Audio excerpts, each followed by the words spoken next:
Olá! Nesse vídeo vamos dar início aos nossos estudos de entropia.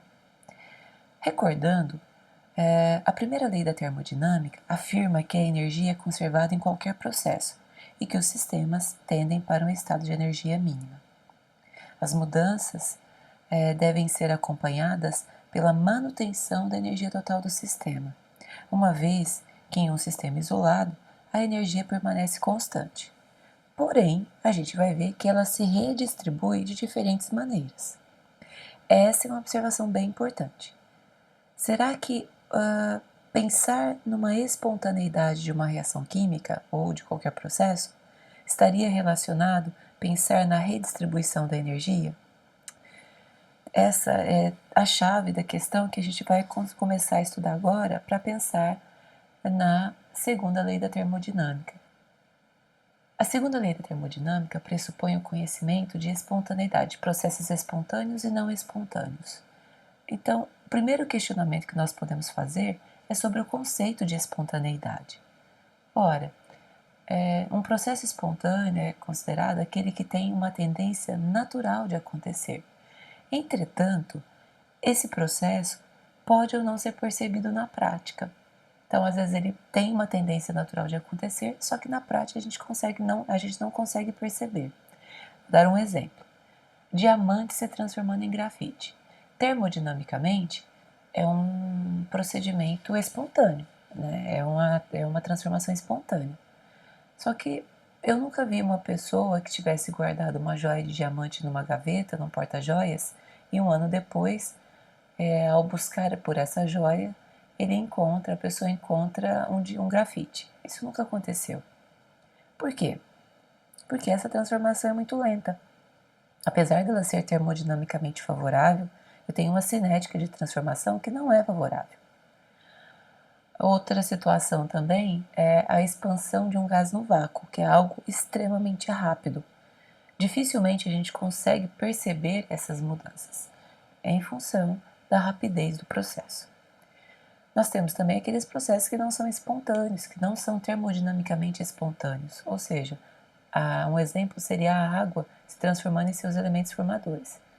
É difícil imaginar que a gente poderia abrir uma torneira e, ao sair um volume de água, parte desse volume estaria se transformando parte da água, né, estaria se transformando em seus elementos formadores. Isso é algo que não acontece.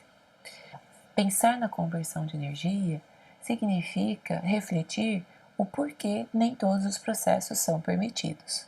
Então, o sentido das mudanças vai estar relacionado diretamente com a distribuição de energia. Essa é a chave para a compreensão da segunda lei da termodinâmica. Se nós pensarmos uma bolinha que é arremessada a uma certa distância do chão, deixar essa bolinha quicar no chão, pingar no chão, nós podemos imaginar que em cada pulo que a bolinha faz, ela não vai subir tão alto como ela subia anteriormente.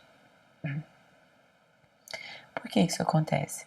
Porque há perdas inelásticas em cada colisão que a bolinha tem com o solo. Então, cada colisão entre a bola e a superfície, eu tenho perdas inelásticas e essas perdas ocasionam ou impedem que a bolinha suba na mesma altura que ela subiu anteriormente.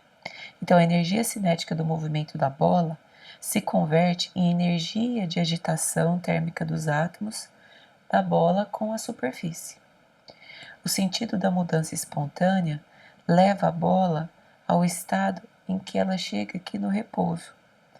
Ou seja, toda a sua energia cinética inicial foi dispersada, né, no movimento térmico aleatório das moléculas do ar e dos átomos da superfície que ela quicou.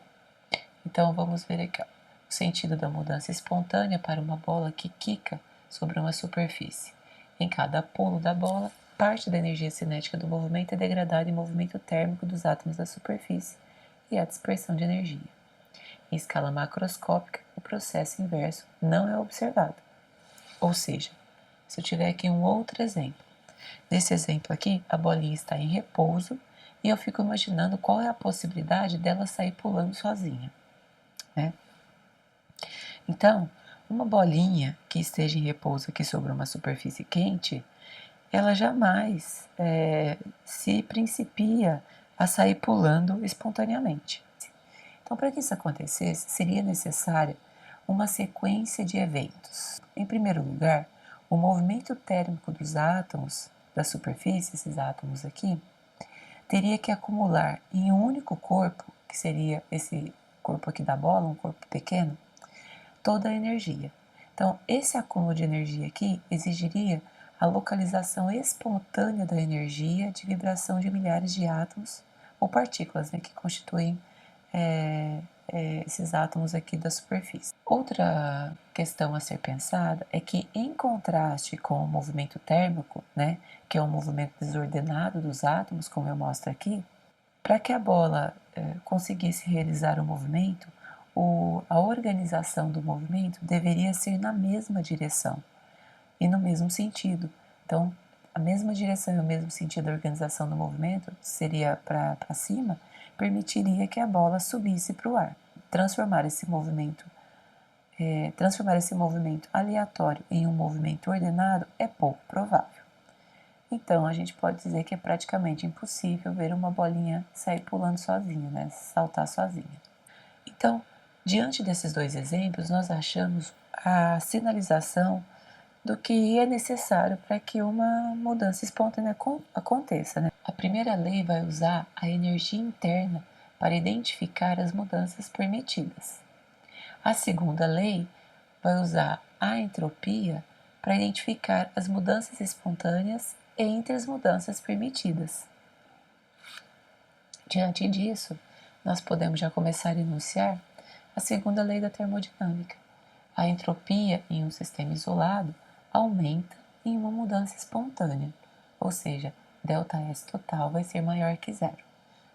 O ΔS total, a que se refere à definição, está associado à entropia do sistema mais a entropia das vizinhanças. Os processos considerados espontâneos serão acompanhados pelo aumento da entropia total. A gente vai ver que a definição termodinâmica para a entropia centraliza na variação de entropia que ocorre em consequência de uma mudança física ou química, normalmente, resultado de um processo. A modificação da extensão com que a energia é dispersada depende da quantidade de energia que é transferida no processo na forma de calor. E por que na forma de calor? Ora, o calor ele vai estimular o movimento aleatório nas vizinhanças, que vai alterar a entropia. O trabalho, por outro lado, ele estimula o movimento ordenado dos átomos nas vizinhanças. Logo, esse movimento ordenado não vai estar relacionado com a entropia, não vai contribuir para a variação de entropia. Então, nós podemos dizer que a variação de entropia vai ser igual à variação de calor transferido na forma reversível dividido pela temperatura. Ou, para uma faixa conhecida, ΔS vai ser igual à integral de dQ sobre T. Aqui eu mostro para vocês como que é a dedução para a expressão da entropia para um gás perfeito com expansão isotérmica. Nós sabemos que ΔU é igual calor mais trabalho. Se a expansão é isotérmica, significa que não tem variação de energia interna. Variação de energia interna é igual a zero. Se a energia interna é igual a zero, Q, que é o calor, vai ser igual a menos W. Então, o calor reversível vai ser igual a menos trabalho reversível. Aplicando na expressão de ΔS, eu vou ter que dQ dividido por T deverá ser integrado no intervalo inicial a final. Como a temperatura permanece constante, uma vez que é uma expansão isotérmica, nós podemos tirar ela da integral. Então, fica a integral de dQ dividido integral de dQ. O resultado vai ser Q reversível dividido por T.